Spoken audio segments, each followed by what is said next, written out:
Buenos días a todos. Aquí estamos para la segunda sesión de la parte práctica del módulo 1 del entrenamiento de Catalyst Missions.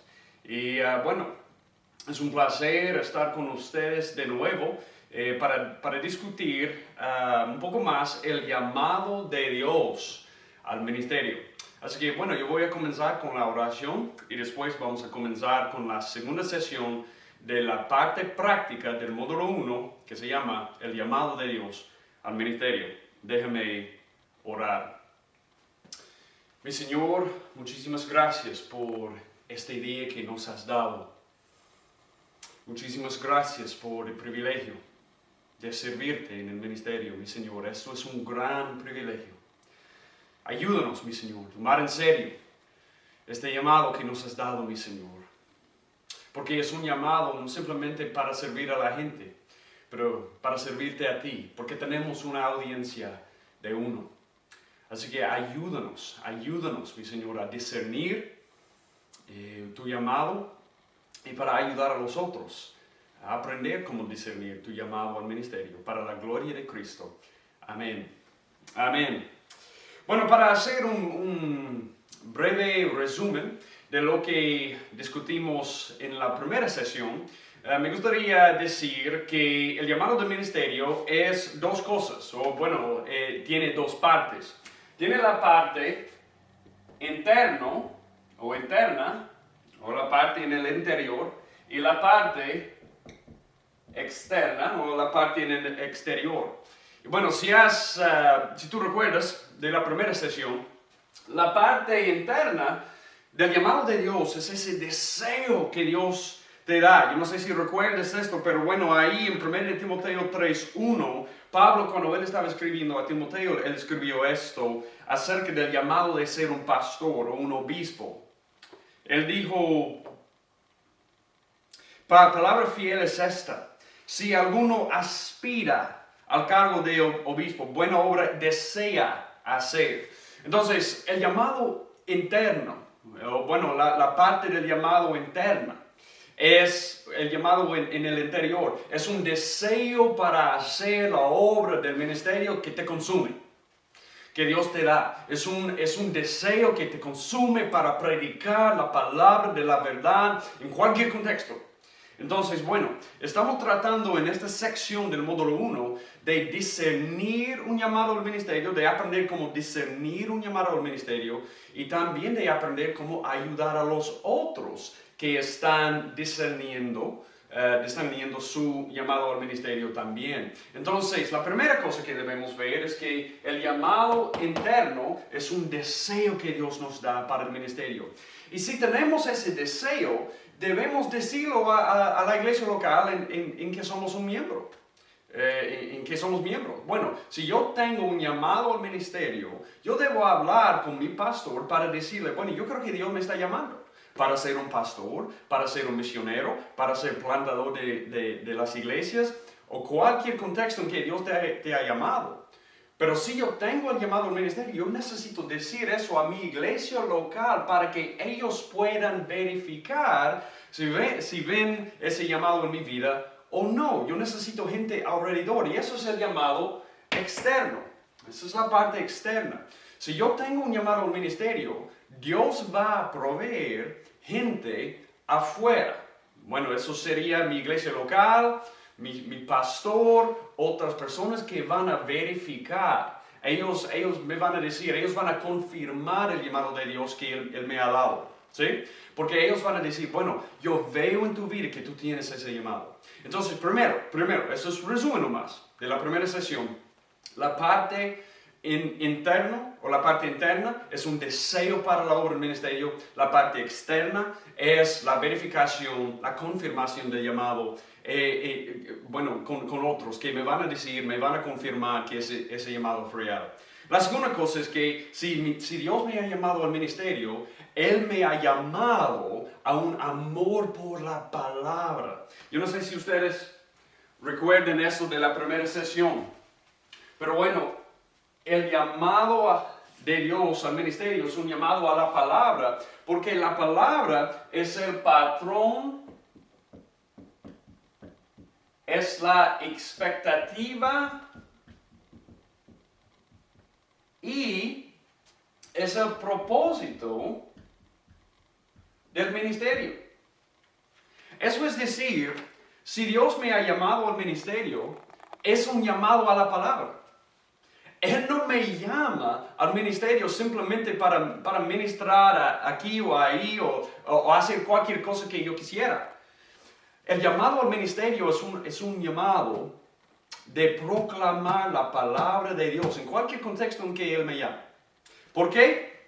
Porque ese es el patrón. Si leemos ahí en Hechos 6, los primeros apóstoles, ellos dijeron, no podemos dejar de predicar la palabra para servir mesas. Servir mesas no es mala cosa. Eso es bueno. Pero bueno, el llamado al ministerio es un llamado para predicar la palabra. Entonces yo no puedo dejar esto para hacer otro. Entonces es el patrón del ministerio. También es la expectativa del ministerio. Yo no sé si ustedes recuerdan esto, pero en 1 de Timoteo 3:2, cuando Pablo estaba instruyendo a Timoteo, uno de los requisitos que él le dio para los que iban a ser obispos o ancianos o pastores, es ellos tienen que ser aptos para enseñar, ¿sí? Entonces, la expectativa de alguien que Dios llama al ministerio es que ellos puedan enseñar esta palabra. Y bueno, también es el propósito. El propósito del ministerio, si leemos pasajes como Efesios 4, 11 y 12, y también pasajes como 2 de Timoteo 3, 16 a 17, es para equipar a los santos para que puedan ministrar y edificar el cuerpo de Cristo. Eso es lo que dice Efesios 4, 11. Bueno, sabemos que el medio que Dios usa para edificar y para equipar a los santos es la palabra. Entonces, si Dios me llama al ministerio, eso es un llamado a la palabra, porque es la palabra que va a cumplir el propósito por lo cual Él me ha llamado, que es edificar la iglesia a través de equipar a los santos. Entonces, bueno, es un llamado a la palabra. Todo esto es un resumen de lo que vimos en la primera sesión. Hoy vamos a comenzar con la tercera cosa que podemos decir acerca del llamado al ministerio. El llamado del ministerio es un llamado de Dios para multiplicar. Yo quiero enfatizar esto. Si Dios te ha llamado al ministerio, tú vas a tener un deseo para multiplicar. Podemos llamar esto un santo descontento. Un santo descontento. Eso es decir, yo tengo algo dentro de mí que no está bien con el mundo. Yo veo la condición del mundo y eso me motiva. Eso me motiva de multiplicar el evangelio para glorificar a Cristo en el mundo. Porque como Pablo en Hechos 17 en Atenas, yo no me aguanto ver la deshonra que Cristo recibe en este mundo. Entonces es un llamado de Dios para multiplicar. Ahí en las notas, tú puedes decir que hay una cita de David Sills, y hemos citado eso, este hombre en la primera sesión, pero él dijo esto: una breve entrevista con hombres o mujeres que claramente han sido llamados al ministerio, revelará que tienden a estar comprometidos con hacer la voluntad de Dios, sin importar lo que requiere ni dónde sea. Le dicen sí a Dios cuando Él los llama por nombre. Yo quiero leer esta cita de nuevo. Dice Sills, una breve entrevista con hombres que claramente han sido llamados al ministerio, revelará que tienden a estar comprometidos con hacer la voluntad de Dios, sin importar lo que requiere ni dónde sea. Le dicen sí a Dios cuando Él los llama por nombre, antes de que les aclare lo que se les pedirá que hagan. Bueno, esto es el llamado de Dios al ministerio. Es un santo descontento. Si Dios te ha llamado al ministerio, tú vas a tener este deseo que al mundo parece radical, de decir que sí a Dios antes de saber a dónde Él quiere que tú vayas. Bueno, vemos esto obviamente en los llamados bíblicos. Por ejemplo, ahí en el llamado de Abraham, Génesis 12:1, mira esto. Y el Señor dijo a Abraham, vete de tu tierra, de entre tus parientes, y de la casa de tu padre a la tierra que yo te mostraré. Increíblemente, Abraham dejó de su familia, bueno, no su familia, dejó su tierra y se fue a este lugar sin saber dónde era, porque el Señor no le había mostrado todavía. Bueno, ese es el llamado al ministerio, ese es un ejemplo, es un llamado para multiplicar que dice a Dios que sí. Bueno, mi vida es aquí, es un cheque en blanco. También vemos esto cuando miramos a la vida de Pablo. Hechos 16, 6 a 10, yo no sé si ustedes recuerdan, pero ese es el segundo viaje misionero de Pablo. Después de que él había ido en su primer viaje en Hechos 14, él regresó en Hechos 15 para el concilio en Jerusalén y ahora él ha ido de nuevo en su segundo viaje misionero. Él está visitando muchos lugares donde él había ido en su primer viaje y él trataba de ir a los lugares donde ellos no tenían el evangelio. Y él tenía que obedecer la voz del Señor para ir donde el Señor abrió las puertas. Mira lo que dice Hechos 16. Hechos 16, 6 a 10. Pasaron por la región de Frigia y Galacia, habiendo sido impedidos por el Espíritu Santo de hablar la palabra en Asia. Cuando llegaron a Misia, intentaron ir a Bitinia, pero el Espíritu de Jesús no se lo permitió. Increíble, ¿no? Tenía que obedecer la voz de Dios. Y pasando por Misia, descendieron a Troas. Por la noche se le mostró a Pablo una visión. Un hombre de Macedonia que estaba de pie, suplicándole y diciendo, pasa a Macedonia y ayúdanos. Cuando tuvo la visión, enseguida procuramos ir a Macedonia persuadidos de que Dios nos había llamado para anunciarles el Evangelio. Bueno, Pablo tenía que ir donde el Señor le había llamado y sabemos que la respuesta de Pablo era sí antes de saber dónde. Eso es el llamado al ministerio. Tú puedes decir que Dios te ha llamado al ministerio si tú tienes ese deseo que al mundo parece radical. Pero para ir donde Dios te llama, sin importar dónde o sin importar si Él te muestra antes de irse. Bueno, ese es el deseo que Dios nos da si verdaderamente hemos estado llamado al ministerio. ¿Por qué? Porque sabemos que en cualquier lugar donde Él quiere enviarnos, el nombre de Cristo es despreciado. Y por eso tenemos ese deseo. Tú puedes enviarme a cualquier lugar porque el nombre de Cristo es tan importante a mí. Yo quiero ir a cualquier lugar para multiplicar la gloria de Cristo ahí. Entonces, ¿qué es mi vida?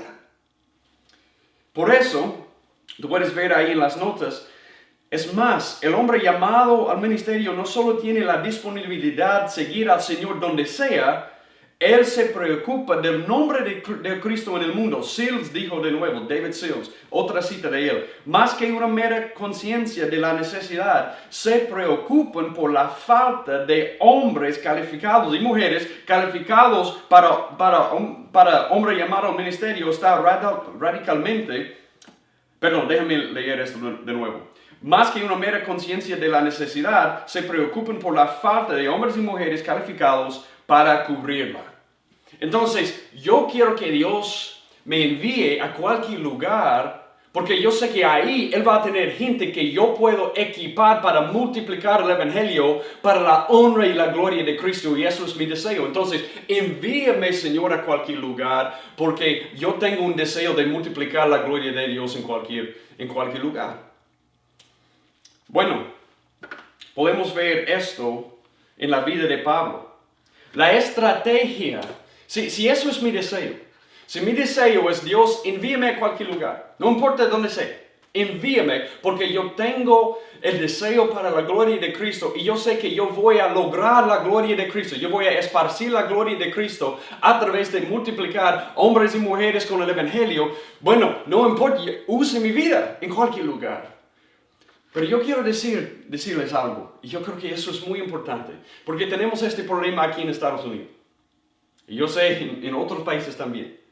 muchas veces pensamos que el llamado al ministerio es un llamado para edificar un templo o edificar, construir un edificio. Y bueno, eso es el ministerio, esa es la iglesia.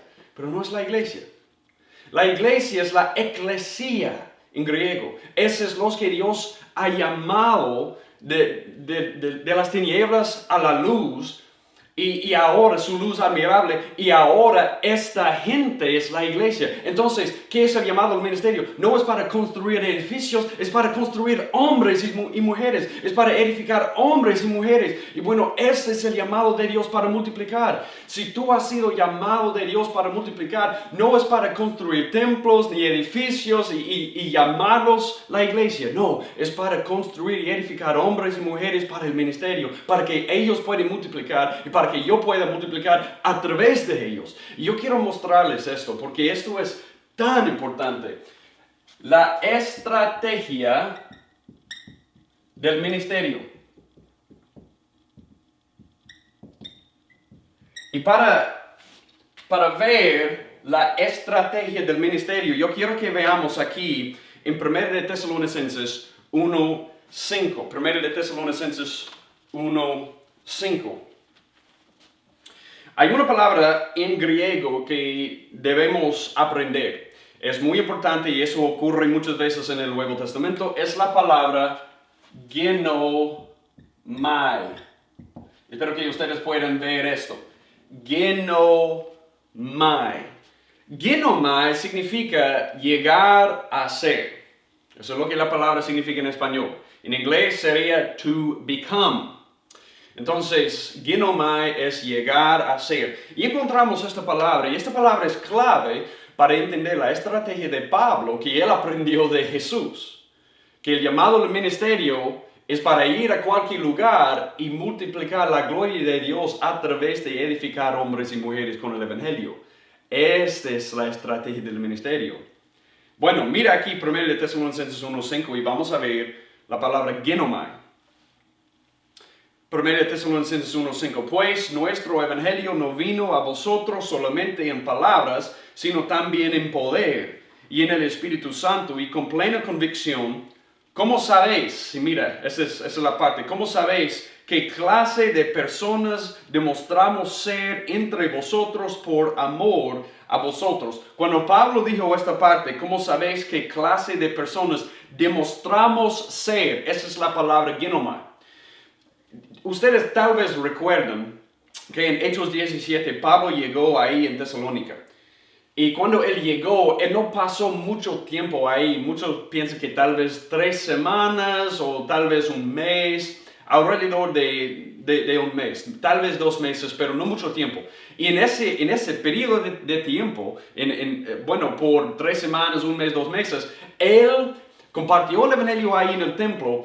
Algunos creyeron, bueno, ellos fueron perseguidos también, pero él plantó una iglesia en ese tiempo y él dejó discípulos ahí que tenían, bueno, suficiente fuerza para guiar a la iglesia. Y eso es increíble. Es increíble como Pablo hizo eso y sabemos que él hizo eso en el poder del Espíritu Santo. Pero también Pablo tenía una estrategia de Dios que le dio la fuerza y la oportunidad, la capacidad de hacer esto en un periodo corto de tiempo. Entonces, queremos ver lo que es su estrategia, y su estrategia depende de esta palabra, se llama genomai. Bueno, mira de nuevo lo que dice aquí, 1 Tesalonicenses 1:5, ¿qué clase de personas demostramos ser? Pablo, parte de su estrategia fue llegar a hacer algo por las personas que habían recibido el Evangelio. Yo quiero decir eso de nuevo, muy importante. Pablo y sus compañeros llegaron a hacer, genomai, algo por las personas que habían recibido su mensaje, el Evangelio. Entonces, para ver lo que ellos llegaron a hacer, necesitamos mirar aquí 1 de Tesalonicenses 2:7. Entonces, si tiene la Biblia, mira 1 de Tesalonicenses 2:7 y encontramos la palabra genomai de nuevo. Aquí, 1 de Tesalonicenses 2:7 dice, más bien demostramos ser, la misma palabra, genomai, llegamos a ser. sería una traducción literal. Más bien demostramos ser benignos entre vosotros como una madre que cría con ternura a sus propios hijos. Increíble. Pablo y sus compañeros llegaron a ser una madre que cría a sus niños. En otras versiones de la Biblia es una madre amamanta.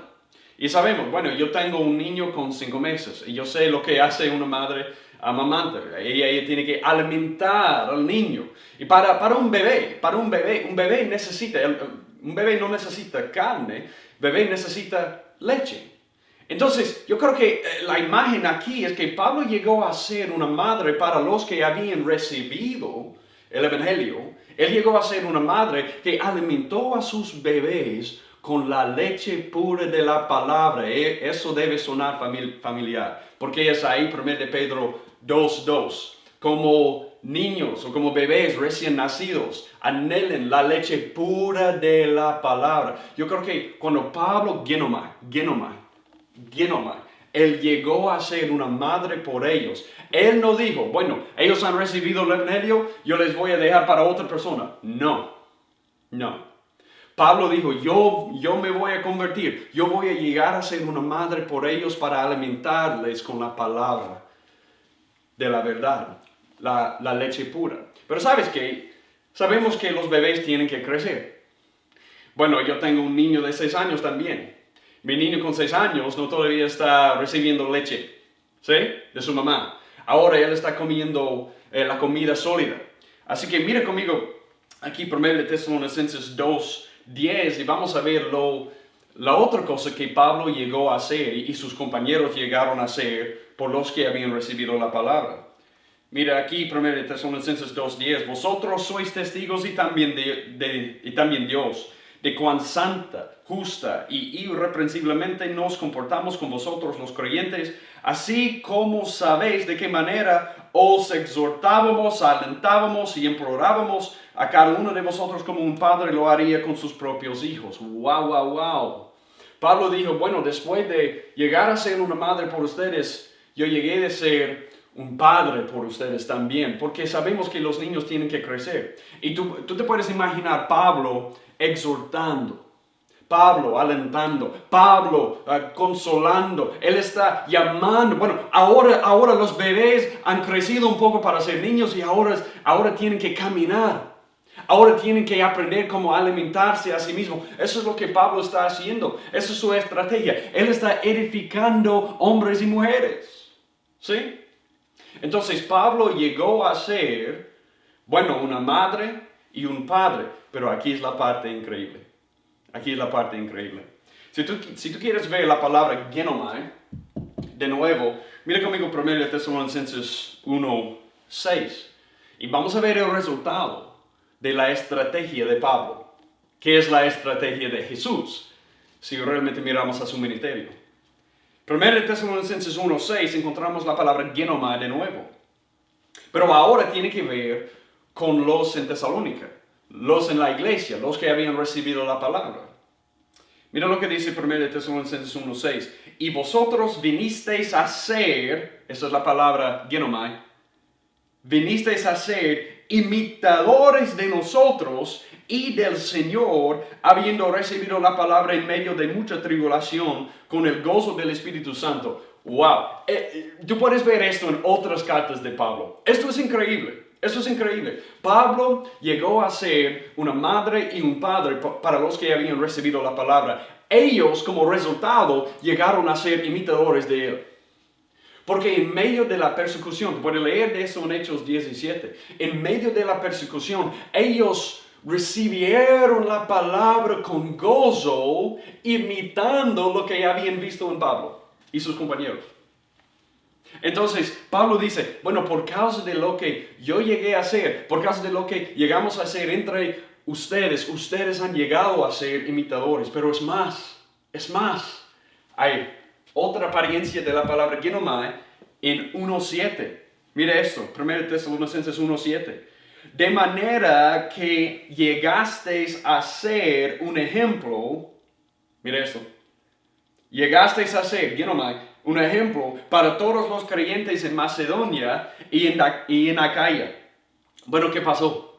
Ellos llegaron a ser imitadores de Pablo y sus compañeros, y por causa de eso, ellos tomaron el siguiente paso para ser reproductores del evangelio que habían recibido de él. Ahora ellos están alcanzando, zonas en Asia Menor, sectores completos. Sí, otras ciudades están mirando al ejemplo de los en Tesalónica. ¿Por qué? Porque Pablo llegó a ser una madre y un padre por ellos. Ellos llegaron a ser imitadores y reproductores del evangelio que él había derramado en su vida. Mira lo que Pablo dice aquí en versículo 1:8. Porque sabiendo de vosotros la palabra del Señor ha resonado, no solo en Macedonia y Acaya, sino que también por todas partes vuestra fe en Dios se ha dibujado. De modo que nosotros no tenemos necesidad de hablar nada. Wow. El llamado de Dios al ministerio es un llamado de decir a Dios, bueno, aquí es mi vida, cheque en blanco, tú puedes enviarme a cualquier lugar. Porque yo sé que ahí hay gente y yo puedo multiplicar mi vida en ellos porque yo tengo este deseo para la honra del nombre de Cristo en todo el mundo. Yo sé que eso solo va a suceder a través de multiplicar mi vida en otros hombres y mujeres. Y ahora tenemos la estrategia de hacerlo. Es genomai. Yo tengo la responsabilidad de engendrar la fe por compartir el evangelio a través del poder del Espíritu Santo. Pero para los que reciben el evangelio de mí, otra persona no tiene responsabilidad para criarlos. Esa es mi responsabilidad. Si Dios me ha llamado al ministerio, yo quiero llegar a ser una madre y un padre para que ellos puedan llegar a ser imitadores y reproductores. Y eso coincide muy bien, eso combina muy bien con la lección de los 4 campos y el tercer campo de discipulado. Para todos nosotros tenemos la responsabilidad de discipular de corto plazo y de largo plazo. Esa es una responsabilidad que Dios nos ha dado a nosotros.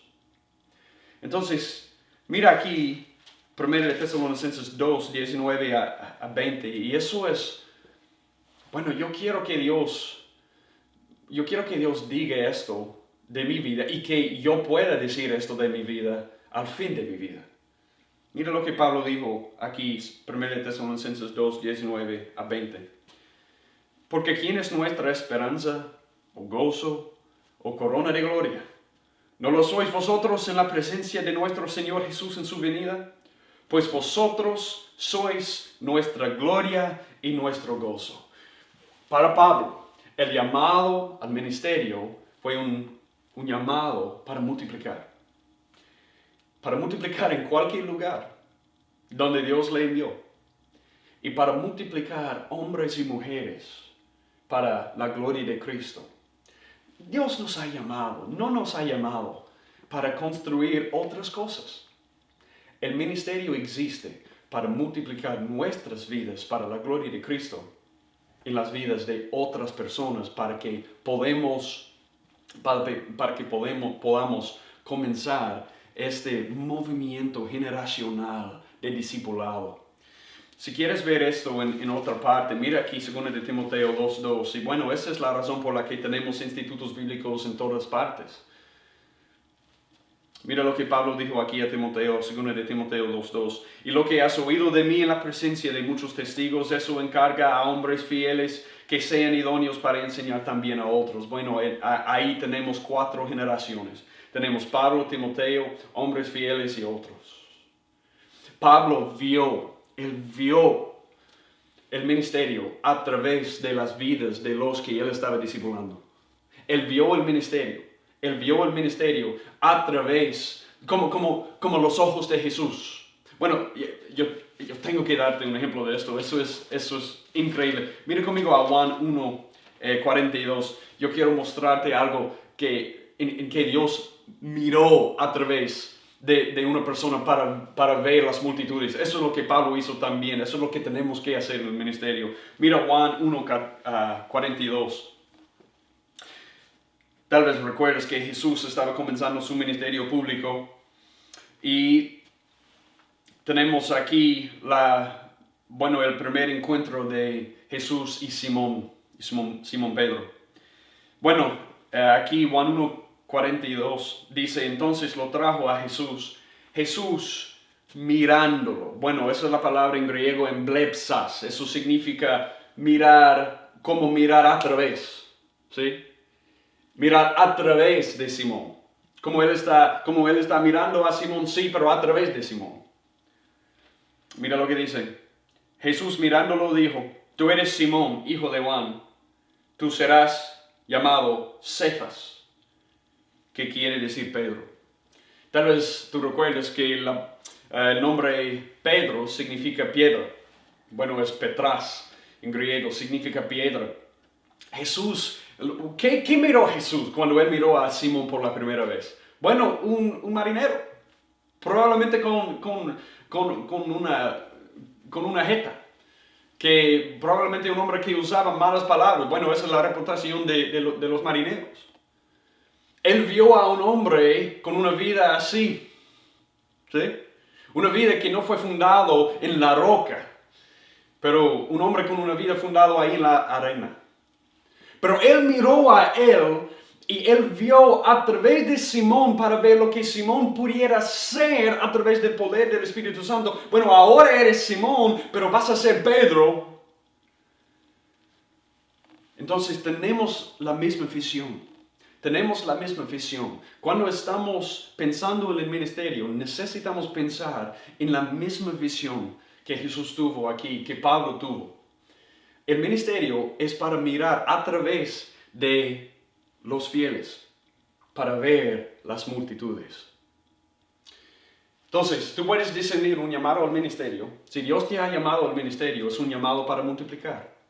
Es un llamado para ofrecer tu vida, de ir en cualquier lugar y encontrar hombres y mujeres fieles para multiplicar a través de sus vidas el Evangelio de Cristo, para la gloria de Cristo, para que el nombre de Cristo sea exaltado. Amén.